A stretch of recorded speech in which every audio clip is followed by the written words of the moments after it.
This podcast is brought to you by Honey Badger.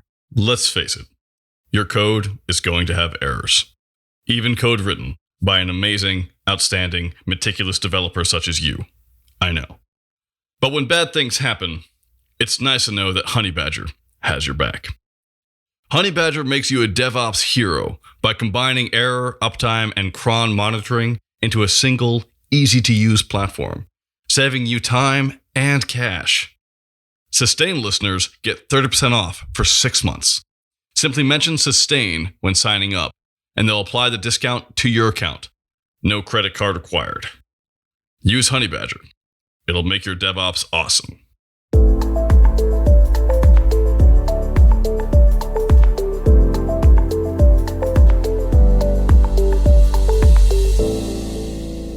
Hello, everyone, and welcome to Sustain, the podcast where we talk about sustaining open source in the long haul. Who are we? Where do we come from? Where are we going? Should I skip the last day of junior high to go to this convention about Linux? Maybe I should. I don't. Oh, wait, I could ask someone else who's been in this exact situation. That's our guest today, Tom Callaway. Tom, how are you doing? I'm doing great. How are you? Excellent. Another panelist we have on today is Eric Berry. Eric, how are you doing? I'm doing great. Good to be here. Good. I'm also doing great. So that's 3 greats in a row. Awesome. So, Tom Callaway, you live in North Carolina. You're currently working for AWS, but that's a pretty new job. Can you tell us what you did before that? So before AWS, I spent almost 20 years at Red Hat doing pretty much every job they had at one point or another. I started off in support. I went from that into solutions architecture, which is basically sales. And then I moved into release engineering. I was an engineering manager for a very long time for the Fedora community. And then I moved into doing university outreach to talk to students about open source. And in the end, I was more in a focused employment brand role. Wow. Okay. So that's a long career. How did you start there? So I started off at Red Hat sort of because I knew the right folks. And that's, how a lot of people get their jobs, I suppose. But for me, I started going to Linux users groups. I had people that said, hey, there are other people who are doing the crazy sorts of things that you're doing with Linux, and you can come and meet them. And it turns out that if you do that in North Carolina in the late 90s, that's all Red Hat people. And so I would go to these Linux users groups. I would present on something that I had learned about 15 or 20 minutes before the meeting, and then have all the Red Hat people in the room tell me how little I knew about anything, which was, it could have been incredibly demoralizing, but for me, it was just like energizing because all of those people were like willing to share the things that they knew and the things they were working on. And it was fascinating. And I just kept peeling back layers of that onion and discovering more and more things that I wanted to get into. So one of the questions I often have for people like you who've been in the open source game for decades, right? I kind of did some code back in the early 2000s, but you could also say I was kind of just on message boards trying to figure out how to put a bold tag into a PHP comment box. Is that code? No, I don't think it is. And so today, when we think of open source and you ask the average developer on the street, I'm going to guess they've probably been in it for 3-4 years, maybe even newer than that. They know about GitHub. That's where they store their code. They know about green boxes and having code streaks, and they're trying to figure out how to make React work, not really knowing what it is. And you have a much longer career. You were there before GitHub. You were there before probably even Git became mainstream. Can you tell us a bit about what the main changes you've seen and how that's affected things? Well, when I started, if there was code in a repo, it was in CVS if you were lucky. So, there's definitely been some massive changes in the way that people do open source from when we started. I think when we started, it was tarballs and FTP servers for the most part. That when you had code that you were ready to share with other people, you would send it to an FTP server. And if somebody wanted to make a patch, they would email that patch to you. I think you can look at the Linux kernel mailing list, which has been around longer than I have, and the way that they structured their behaviors and the way that they still operate, outside of Git is the same way that a lot of open source development was done when I got started. It was very much IRC and email for communication. Sometimes you'd find web forums, but I think that one of the big differences that I've seen is that when I got started, one of the first things that people told me when I joined Red Hat was, don't get too comfortable. This is all going to end. This is all going to be done in a little while. This is never going to make it. We're all having fun and we're writing it out as long as we possibly can, but we don't have any intentions in a year or in 2 years that any of us will still be doing any of this open source stuff. We're just trying to take advantage of it while it lasts. Because when I joined Red Hat, there was no semblance of a reasonable business model at all. We made more money selling hats on our website than we did selling software. When people would buy a box copy of Red Hat Linux, not Enterprise Linux, Red Hat Linux, the old stuff, places that don't exist anymore, like CompUSA and Circuit City, and I think Best Buy is not the only one. Yes, exactly. All of those computer software stores, the way that those retail arrangements were arranged was such that they would keep us on the shelf for the minimum period determined by contract and then immediately throw our stuff in the bargain bin. And so in some of these arrangements, we were on the shelf for a week and then we would go in the bargain bin, and anything that was in the bargain bin, they would get the bulk of the money from. And so more often than not, people would find our stuff in the bargain bin, think they were supporting Red Hat, buy a copy. We would get like $1. The other $29 would go to the retailer. We made more profit from the hats. So we were actually telling people, no, stop buying our software. Please go buy our hats so we can pay salary this week. No one at Red Hat was quite sure how we were going to make this last. And I think today there are legitimate business models that exist around open source. Red Hat certainly has developed one. There's a lot of other ways to do it. But I don't think that anyone at Red Hat thinks that open source is going to stop being a thing tomorrow, or that Red Hat is in serious risk anymore. How many people are at Red Hat these days? Do you know? I know they like to keep that actual count kind of vague, but I think it's roughly in the, I want to say they have like 20,000 people at this point or something, possibly more. And when you joined? When I joined, they brought all of the people in North America who weren't on a sales call into a room and introduced me. That was very eye-opening for me, because I had always had this vision of Red Hat as this super big, super professional company, and then I joined it, and it was held together with duct tape and chewing gum and twine, and there was structure there, but it was still very startup, and it was very, very different than what I thought it was going to be when I joined. So what year did you join?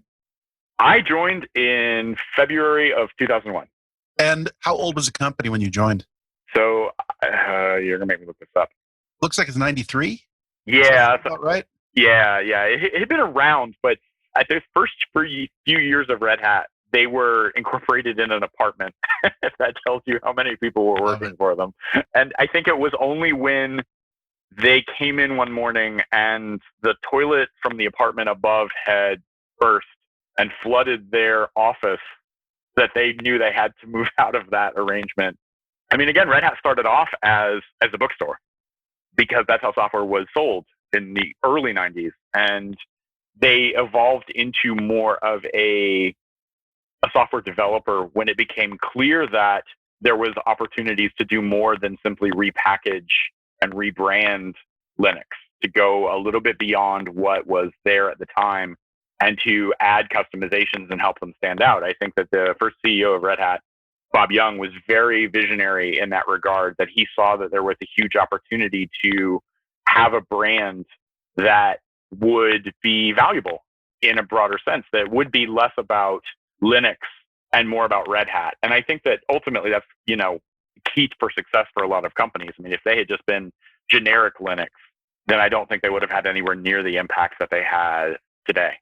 At what point during when you were working there did everybody start believing that, okay, maybe this is something, maybe this can survive? Because I would imagine that working in a company where nobody knows how long it's going to last. We're in our heyday right now, but it's going to eventually go away.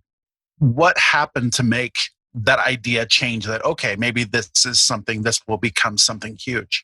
Well, I think it's a little complicated, but I'll try and sort of tease that out. So one of the big things that impacted Red Hat early in its life was the .com era, Red Hat was a .com IPO, and a lot of the people who had lived through that watched the bubble burst around them. Every single other member of the class that went public at the same time as Red Hat, when it was sort of, you see these clumps go public in little clumps during the .com window, and every one of them is gone. And every one of them was dying or dead by the time I joined. And so all of these people who were there at Red Hat expected that to be their next step was, well, that was fun. We're going to go, we're just going to be the last one out. We'll turn the lights off when we go. And when Matthew Zulik took over, they brought him in specifically to sort of stem that off. And they really said, look, there's a lot of potential for this company, for what we're doing. We think we can live through this. And one of the big changes that Matthew made was that he created a focused offering that was targeted towards enterprise. Before then, our sort of approach had been just casual user, someone who would pick it up and run it, all the way up to, on the high end, maybe a small, medium business. And there was no money in that. And it was very clear that we weren't getting support revenue based on that model at all. And Matthew was really smart. And he basically said, look, the customers that are keeping us afloat are these enterprise customers. We should pivot our business to focus on them and to provide offerings that they can consume. And I think that was the big insight, was we need to figure out a way to take open source and not compromise open source, but do it in a way that big companies can actually sort of slip it right into their existing systems. I think for a lot of the potential customers that I talked to, because, at this point, I moved into more of a sales role at Red Hat, is that we would get this feedback very constantly of, we think you're doing interesting things, but we can't explain how to bill it to our accountants. And, they want to know how many software licenses it's going to be. They want to know how many client access licenses it's going to be. And, so we basically took an open source approach and sort of shaped it and molded it with, Play-Doh, and said, this is a license. You buy how many licenses you need for how many computers you have. And they would go, oh, okay, we understand that. Let's do that. And then they would have open source in their environment in an official capacity, because I think a lot of folks were running skunkworks, lamp stacks in their environment. They just weren't telling anybody. And if anybody ever asked what that computer in the corner was doing, they'd be like, it's just backups, and it was running their web server, and they didn't mention this to anybody else. So I distinctly remember going on site, one of my early visits to a customer, and they told us about the years they were running Windows as their web server, but it was actually an Apache web server that just had all of the identifiers changed, so that if anybody queried it, it claimed it was Windows, and all of their bosses thought it was Windows, but it was actually, it was actually Debian running on something. And it was just fascinating. It was like, wow, okay, so you play games too. I mean, but I think for us, that change of going after the enterprise market, of really saying, this is our focus. A lot of people at Red Hat didn't like that very much. There's a lot of people that left right then. They were like, okay, this is not what I signed up for. But the rest of us who stayed really saw it change to something where big companies committed in big ways to our stuff. And they didn't just do it because they liked open source. I think almost none of our original customers did it because they liked open source. They liked it because they were getting a much better price performance solution on hardware that wasn't locked into any one vendor. I mean, this was basically the Unix wars, was us coming in and massively disrupting, HP and IBM and Sun, and just saying, we want to give control back to you, the customer, and not have it all in our environment. If we do a poor job at what we do, go find somebody else who can do the exact same thing with the exact same code. And once we got those customers rolling, and once we started getting people who started asking, hey, we want to certify, our software running on your platform, that was game changing. And we really were able to look at that and say, okay, there's something here. We have enough to sustain ourselves that we're not going to, go back to selling hats. So what's interesting to me is that you pitch this to enterprise customers who just didn't know much better, but it's still developers who are running this stuff. So how did you pitch it to the developers that they wanted to get this? And then how did they pitch up to their managers, right? That's a great question. I think that, we were really not having to pitch to developers so much. I think that if you go back and you look at the state of, what people were wanting to develop on, I mean, again, this is before so many of the languages and frameworks that are popular existed. It was basically, Java, J2EE was the hot thing. And no one really wanted to be running J2EE on Windows. They wanted to be running it on a Unix. And so it was really common to see, Solaris and, either Sunstack or, one of the other stacks that was out there doing Java. And so they were having to push back against, the cost of Unix. They wanted to be developing in a Unix environment, but the cost was high because you're talking about specialized hardware, you're talking about expensive licenses. Windows was cheaper for a lot of these cases. And so they were having to push back against this battle of, why can't we just have a standardized Windows license for everything we run from server room to desktop? And their pushback was, well, why don't we just do Linux? It's even cheaper than the Windows, and it's just like the Unix that we love. And that was what was opening the door for us in a lot of these environments, was those developers making that case of Linux is just a cheaper Unix. We could do that. And, I think that over time, it certainly shifted to a point where it became, okay, great. Everyone loves Linux. Everyone loves Unix. You're going to have to convince us a little more to get the developer case. But in the early days, they were advocating for us before we even had a product to fill that void. So you mentioned that there are legitimate business models nowadays that don't just revolve around selling hats. One of them is selling good stuff to enterprise people and figuring out how to ship your products so that people in enterprise could just sign off on it and just have a good time, and then give that down to their, sysadmins to actually go and implement the stuff. Another one is, we'll offer this, but then we'll come and work on it. And if you can find someone else to work on it, that's fine. But we know how to do it already. So, it's just, if you want the expertise, come and hire us. As far as I know, those are the two main strategies still employed by Red Hat. Would you say that's accurate? Would you say there's other strategies that might work? I think there's another strategy that works that Red Hat's done pretty successfully, and that's been more focused consulting. I think that people who want a very specific solution built for them, they're not looking for something that is built off the shelf. They really want a customized environment, and they want to own it at the end of the day. They don't want to be, hooked into a vendor who says, I wrote you this piece of inventory management software and you can just pay me for it forever. Most of the big companies that have been around for a while have a couple of these that they've been locked into for various reasons, and they don't enjoy it.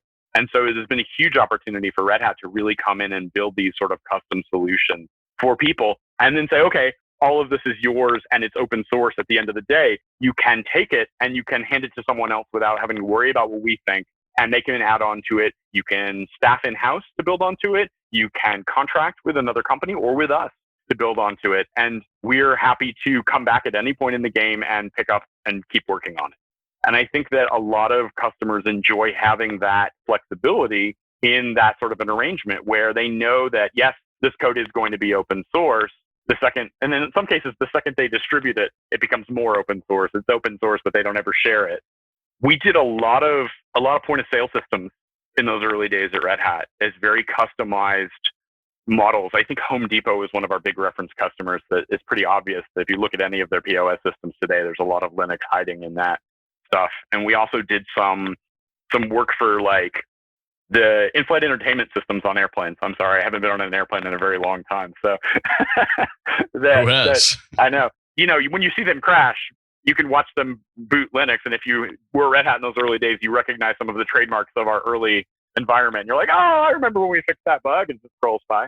So, but yeah, I think that consulting has been a really big key for Red Hat's success because, for better or worse, lots of customers they walk into every sort of engagement thinking we're, a unique unicorn and you couldn't possibly solve our problem with a standard solution. And, sometimes it's worth pushing back on it a little bit, but a lot of those cases you just say, okay, great, let's build you a custom solution. It costs this much and this many people and it's this much time. Red Hat seemed to really lead the charge in making open source a core part of the company and the culture.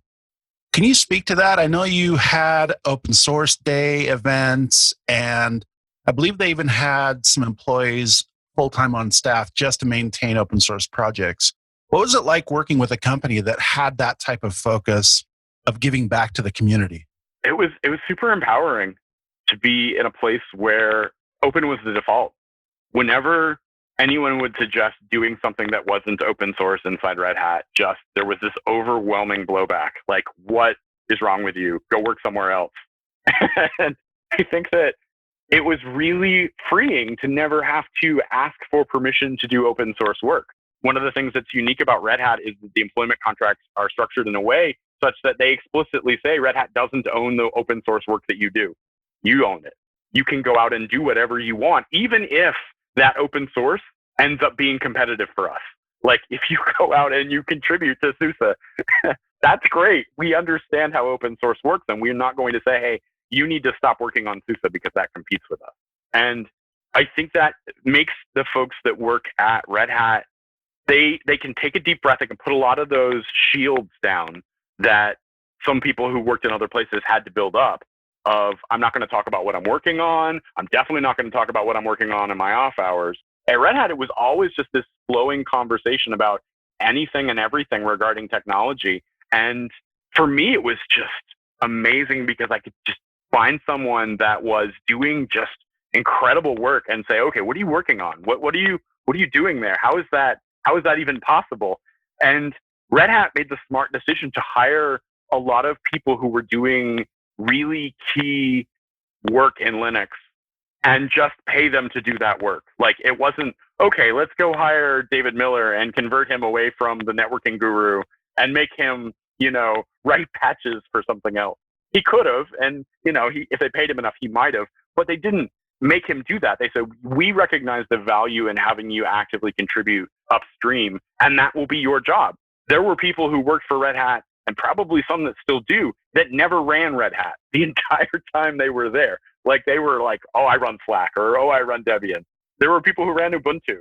I mean, it got to the point where I had to sort of gently remind some of our people when we were out selling some of the other SAs, I'd be like, look, I don't care if you run Ubuntu, but let's not have the logo pop up when we're doing a presentation, and stuff like that. I think that the culture of open is so important to Red Hat that if we hadn't been built the way we had been built, I don't think we would have survived. I don't think that we would have lasted through the .coms. We certainly wouldn't have been acquired by IBM. And I keep saying we, even though I'm not there anymore, because Red Hat really is a family culture, and people there legitimately believe what they're doing beyond just I'm making money doing it. And I think that folks who join just to make money at Red Hat, they do not last. They go somewhere else. It's the people who come and they're like, oh my goodness, I get to do open source all day long that stay, that really thrive in that environment. I mean, I was hired to be a support tech, the lowest level support tech possible. And I was able to, just by being curious and by being passionate, move into roles all the way up into the CTO's office. And a lot of companies, that would have been impossible. Let's face it, your code is going to have errors. Even code written by such an outstanding, meticulous, totally awesome developer such as you. But when bad things happen, it's nice to know that Honeybadger has your back. Honeybadger makes you a DevOps hero by combining error, uptime, and cron monitoring into a single, easy-to-use platform, saving you time and cash. Honeybadger monitors and sends error alerts in real time, with all the context needed to see what's causing the error and where it's hiding in your code, so you can quickly fix it and get on with your day. The included uptime and cron monitoring also lets you know when your external services are having issues, or your background jobs go AWOL or silently fail. Go to honeybadger.io and discover how Star, Josh, and Ben created the 100% bootstrapped monitoring solution. Why is this important? Self-funding means they only answer to you, the developer, rather than a venture capital overlord. Sustain listeners get 30% off for 6 months. Simply mention Sustain when signing up, and they'll apply the discount directly to your account. No credit card required. Use Honeybadger. It'll make your DevOps awesome. So, you mentioned that everything was in the open and anyone can go out and take stuff, and SUSE could be around in Ubuntu, and people could use whatever. And I think it's really great to hear that, and to hear that worked for a company and it worked really well. But I'm curious, were there any times when it didn't work well? When competition did get out of hand and being in the open ended up screwing over something? I think that there were certainly times where things got contentious. I think that one of the big examples of that is what Oracle did. Oracle was one of our earliest partners to Red Hat. They were one of the first real serious applications to certify on our platform. We built custom versions of Red Hat Linux just to run Oracle. And we would sort of market it like the Red Hat Linux 6.2 Enterprise Edition was just to run Oracle. And at some point, Oracle decided that they could do a better job than we could. And they took all of our source code and they scraped our name off it and they put their name on it. And they made a lot of noise, and they were a much bigger company than us. And they were like, look, we're bigger. We have more customers. We'll just give this away and destroy Red Hat. And it was very this was Oracle's playbook. If you go back and you look at the history of Oracle, Oracle doesn't have any software that they sell currently that they wrote themselves. Everything that they sell, they acquired, or they found a way to get their hands on it. And open source was like, well, we don't even have to bother to acquire them. We'll just take it all and we'll just offer it out. I would go to customers and they would say, oh, well, Oracle just gave us the Linux for free and they're going to support it for free. And, it's really difficult to sort of have those conversations with people when the only reason that they were talking to you in the first place is because you were cheaper. And I think for us, we never really sold that way. We never really sold on it's cheap. It was always about the value proposition that we could give to our customers. And when Oracle tried to do this solely, they didn't really understand open source. And I'm not convinced that Oracle understands it today either. There are certainly people within Oracle that get it, but I think as a whole, they don't. And when they tried to sort of attack the model that they assumed we were built on, which was cheap, we just sort of said, hey, if you want to go get your support from Oracle, that's cool. Go ahead, do it. You already have support from Oracle. You know how good it is. If that's really what you want more of in your stack, by all means, go to it. I think we lost very few customers to that strategy. And all it did was cause us heartburn of, oh my gosh, is this going to destroy everything that we've built? And I think we sort of said, no, it won't. We just double down on what we know to work. We just keep being open. We could have closed big chunks of what we were working on and saying, well, we don't want Oracle to have this. And at the end of the day, the most we ever ended up doing was playing some games with where we kept our kernel patches. We didn't make it easy for them to just suck the whole kernel down. We did silly games where, there was just a repo that was pre-patched and all the code was there and you couldn't just tease a single change out of it easily. And even then, it was like we knew Oracle had smart people and that this wasn't going to be a real barrier to them. And it was more of us just thumbing our nose at them in a general direction. I mean, we did things like they called it, I believe their campaign was Unbreakable Linux. And within a week, we had Unfakeable Linux shirts that we all had that we were just wearing around. And that's all that was the extent to which we were concerned by that, because we would much rather have a company like an Oracle that was contributing to open source and competing with us for the same business. Because at the end of the day, we knew that there was code that was being written by SUSE that was amazing. There was code that was being written by a ton of players in the space that was really, really valuable. And we were using that. This was a time where, a lot of the kernel functionality that we take for granted was still being aggressively innovated. Like the way that we do threading in the Linux kernel was very contentious for a while. And ultimately, the open source model of having everybody involved in that conversation at the same time led it to be something where we said, okay, we've gotten into a shape where we're happy with this approach. And SUSE switched to it. There were things that SUSE wrote that we switched to, system decisions that we made that we then backed out of later and stepped away from. And there were file system decisions that SUSE made that they ended up backing away from. And I think that we were all in that space together and we were all sort of openly discussing what we were doing from a technology perspective. And that just made, we always sort of, frenemy was the word we like to use.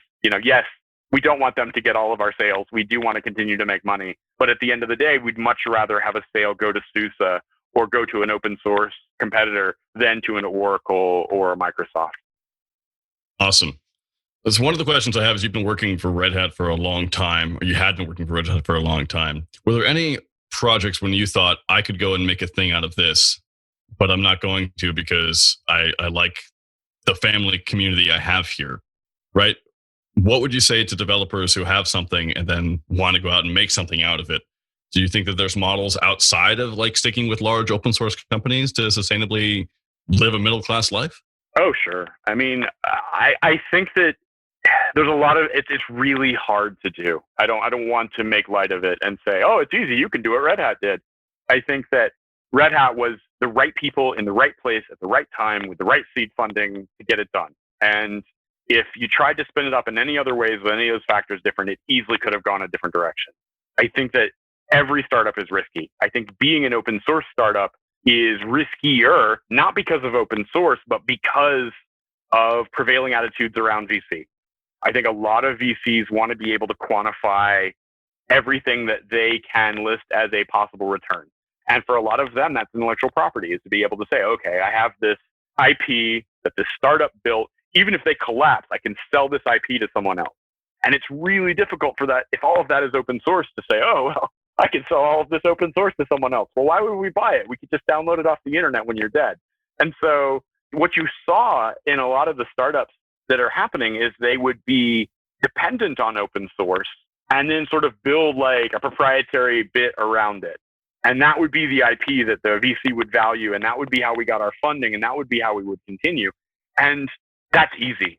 That's not controversial in any way. It's also incredibly boring to me. I have no interest in any of that because I have been around long enough to see that every time someone tries to do that open core model, if there's value in the core, the community will scrape off the proprietary layer and build a better open one. And it might not happen immediately, but it will happen. And if it doesn't happen, then your open core is just garbage and no one cares about it anyway. And so I think that you really have to be willing to have the freedom to be open and to have backing partners that say, yes, we believe in your capacity to deliver value beyond the bits, that you can build relationships with customers, you can provide value to them above and beyond the software, that you can solve problems. Because that's what makes someone successful, the capacity to solve problems that people have, than anything else. If you write amazing software and you can never apply it in a real world scenario, your company will die. If you cannot figure out how to compete meaningfully with the software, it does not matter how good it is, your company will die. And Red Hat very early on figured out how to compete meaningfully, how to deliver value above and beyond the bits. And even when we got to places where people forked enterprise Linux, all of the CentOS and the scientific Linux and that whole ecosystem of people who said, we liked not having to pay for your best Linux. We never really ever tried to shut that down. Anytime someone at Red Hat would say, hey, we should probably go out and try and kill that. No, absolutely not. That is a place where we have a potential to show value. If we can find someone who's running CentOS or Scientific or any of those forks, and we can show them value, they'll pay us. They may not pay us a lot, but they will pay us something. And every time they do that, isn't it better to have them run CentOS than to have them run Solaris or to have them run Windows or to have them run something where they end up with a customer who's locked into a bad model? I had lots of really amazing customer engagements where customers would say, let me back up. I'll tell a story that I think illustrates this point. So we had been trying to sell to a bank in the Midwest US for a long time, and we had never really been able to get them to even have a conversation with us. They were an IBM shop. Everything they did was IBM. And so they had AIX, they had S390s, they had iSeries, they had the only things that weren't Unix in their data center were air conditioners. And it was all IBM. And they just weren't interested in hearing about anything else that didn't come from IBM. And so at some point, our partnership with IBM progressed enough that IBM decided to invite us in to have a conversation about the future of Linux in this environment. And so we were thrilled. So we showed up for this meeting, and there's 3 people from the customer. There are 6 people from IBM, and there's my sales rep and me from Red Hat. And we sit down, and IBM gives a presentation about what their first Linux is going to be. And it was Linux on P-Series, which had existed for about 3 months. And it was DB2, which had been ported to Linux on Power for about 15 minutes. And they were just like, this is the solution. We'll go forward. Everybody smiles. And the customer turns and looks at the two Red Hat guys in the room. And my sales rep at this point had enough of an understanding for who I was that he was already kicking me under the table and whispering, shut up, shut up, shut up. Because we made more money when we sold the IBM variants of Red Hat Enterprise Linux than we did if we sold the Intel one. But I knew this was going to fail. It was going to just massively suck. And so I just said, I wouldn't do that. And then the customer's like, well, why wouldn't you do that? And the IBM people are like, and it was, and I said, you know what? Well, here's what will happen if you do this. You'll get all of this running after a lot of pain. It either will crash on you immediately when you put it under any load, or it will perform much, much worse than DB2 running on AIX on the exact same hardware. And the IBM guys are going to turn to you and say, well, I guess you're just not ready for Linux. And it's going to go back on the shelf for another 5 years until we have a conversation again. And I said, I don't want your first engagement with Linux and open source to be one that is doomed to fail. And they turned to the IBM people, and the IBM people were like, we don't think the Red Hat people know what they're talking about. Security escorted us out of the building, not because I threw furniture everywhere. It was just they were like, you can go now. And they took us out. And on the way out, the one person in the meeting who was an advocate for open source and for Linux and their environment, he said, I'm really sorry. You're right. I can't say anything because I want my job, but you're absolutely right. And I hope they heard you. And so IBM called up SUSE, and SUSE was like, yeah, we'll do it. And so they rolled it out. 3 months later, I got a call from the executive who was in the meeting, and he said, you know, it's really funny because IBM forgot that you told us exactly what they would say when this failed. And that was exactly what they said when this failed. No one has ever told the truth to us and walked away from money. Nice. And you did. And we want to have you come back and tell us what's not going to suck. And so we went back into that arrangement, and we said, okay, where does it hurt? And they would be like, well, we're having problem, doing payroll. And I'd be like, okay, explain that. And they went on to explain that their payroll systems were so slow that sometimes it would be a full day before it would finish processing them. And people weren't getting checks until the day after they were expecting to get their checks. And this was obviously a really big problem because people were like, look, I have to pay my mortgage. I have to pay bills. Didn't pay me until the next day. And I made assumptions on when you were going to pay me, and you need to fix this. And I said, well, what does it run on? And they were like, well, it's a Java application. And I was like, well, you're IBM, so WebSphere? And they were like, yes. And I was like, running on AIX? And they were like, yes. I was like, cool. Let's put this on Intel, on Red Hat, and we can bring the same version of WebSphere over. You don't have to rewrite your app at all. We'll just drop it in. You see great performance. You see great reliability in your tests as well. They were like, okay, we don't have any Intel in our server space. And they were like, let's call up IBM X. And I was like, hold on. I was like, if you want to do that, that's fine. But I can get the Dell guy to be out here, in an hour and drop off some servers on your loading dock for proof of concept. And they're like, oh, we don't have a relationship with Dell. I'm like, he's not going to sell them to you. He's just going to drop them off on your loading dock and you can test with them. And they'd be like, he'll do that? I was like, yeah, pretty sure he's done that a couple times for us. We called the local Dell rep. He drops off a couple of 2U servers on their loading dock. He makes them sign a piece of paper that says if they don't want them, that he'll come get them. If they do want them, he'll offer to sell them to them at a good price. And then he leaves. He didn't even sales pitch them beyond that. We put them into production. We saw their time go from over a day to under 3 hours. We got the whole processing load done. We didn't tune it. We didn't tweak it. It was just install, put WebSphere on it, throw the app in, hook it in, run it. And from that point on, they were just like, okay, tell us what else is broken. And we would just have these amazing conversations with them where I'd be like, nope, can't do that. Oh, yeah, we could do that. And we would sort of pick and choose. And they ended up having an environment where they phased out a lot of their relationship with IBM, not based on the software, not based on the tech, but based on the games that IBM was trying to play with them to get more entrenched. That team that we met with was the IBM P-Series team. P-Series team was at war with the Z-Series team, was at war with the X-Series team. They were all fighting with each other. And that was why they pitched the way they did, was they didn't want X to come in with Linux. And so they preemptively tried to kill it by showing how bad their Linux environment was in that space. And that value that we delivered to the customer had little to do with how good open source was or how much better, 2.6 was than 2.4. it was all about our willingness to walk away from that easy money and say, this isn't going to work very well. You shouldn't do it. So you're saying that in open source or in business in general, being honest, open, and providing value to the customer is the best marketing strategy. Absolutely. I mean, it got to the point where, that was the number one thing I was teaching the solutions architects, because I was one of the first SAs at Red Hat. And I basically taught a whole generation of them, this is how we sell. Forget everything you may have learned anywhere else. Number one, we will not lie to the customer. If something works badly, we'll say it works badly. We will then say, we can try and work with you to make it better if they're really keen on going down that path, but we're not going to say it makes toast when it doesn't. Awesome. Thank you so much. It's been really great to hear your stories. It's been lovely to hear how it was in the beginning and how it is now and how it hasn't really changed. Human nature is still the same. Don't lie to people, be honest, and do what you can. And open source meshes really well with that, which is why we're here at all.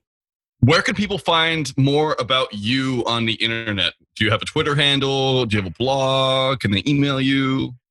So I do have a Twitter handle. It is SPOTFOSS. You can follow me or DM me or send me weird pictures. All of that is cool. If you search my name, you will find a very old and poorly maintained blog that predates even Red Hat. I'm very bad at blogging, but I'm very good at tweeting. So if you want to hear random things about open source or licensing or any of the other things that catch my interest, I'm happy to have you follow and engage in those conversations. We had a fantastic conversation on my Twitter this morning about what you would do with 10K to donate it to FOSS and how that would be the most impactful. Love it. Thank you so much. All right. Now it's time to go on to Spotlight, where we talk about cool projects that think deserve a bit more love. Eric Berry, what do you got for us today? So this one's not a project that needs more love, but I think it needs more visibility. When I was running Code Fund, Red Hat reached out to me and we were going to run a campaign. So for those listening, Code Fund was an ad network for technologists. And when they came to me, I thought that they wanted to sell products. But the whole concept was, no. We don't want to sell products. We're not wanting to run a campaign for products. We just want people to get stuff for free. So we set up these campaigns all around the developer. So the website is developers.redhat.com. And if you are a Java developer, if you are in Kubernetes, if you're doing any microservices, if you're doing containers, there are so many free resources there. Red Hat's giving away tons of books. They're giving away tons of cheat sheets. And it's a really, really amazing resource. So that's what I would like to draw attention to, developers.redhat.com. Thank you so much. I want to draw attention to a very small project that I've been hacking on for the last few hours. I've been using it actually for the past 2 seasons. And I say seasons because it's called Vesper. It's by a guy called Harold Mills, who is an independent developer who has been funded by someone, I forget who, to build this. And what it does is that I have a bucket on my deck that records birds flying over my house every migration season during the night. And so I have 8 hours from last night of recorded audio from the end of dusk until the beginning of dawn. And going through that manually would just take frickin' ages. And so what Vesper does is it goes and identifies flight calls that the birds are doing as like traffic monitoring. Don't bump into me, I'm going this way, while they're flying over my house. And it identifies the calls, picks them out of the sound stream, and lets me look at them and try to figure out what kind of species they are. It's super early stages, but also does a great job right now. I thought last night was the first night. I thought maybe I'd get 1 or 2 calls for migration. I got 147 different SEEP calls alone flying over my house. And so migration is on for this season, and I am super excited. I just bought a NUC to run this bucket all the time, installed Windows on it, which was really unfortunate. But this is like a whole different area of birding I really love. And Harold Mills' Vesper program really helps me out. So I love niche programs like that because it's just the spirit of open source. Tom Callaway, what do you got? Well, I think my thing right now is Octoprint. I do a ton of 3D printing, and Octoprint just is a game changer for me. Like going from slicing and working, all in these different tools, all of it goes into Octoprint. My current project is to try to get it set up with a camera so that I can do time-lapse video of the printing, and Octoprint just makes this so much easier. And it's so really well documented and hackable that you can just take it in all sorts of different ways. I just look at it and my eyes just light up with all the possibilities. I know that I shouldn't make it do LED progress bars on the side of my printer, but I want to, and it's there, and I can make that happen. So Octoprint is what I would want to put a spotlight on. Love it. Again, thank you so much for talking. Thank you for being on the show, and looking forward to seeing you around. Yeah, Tom, that was great. Thank you, man. Thank you.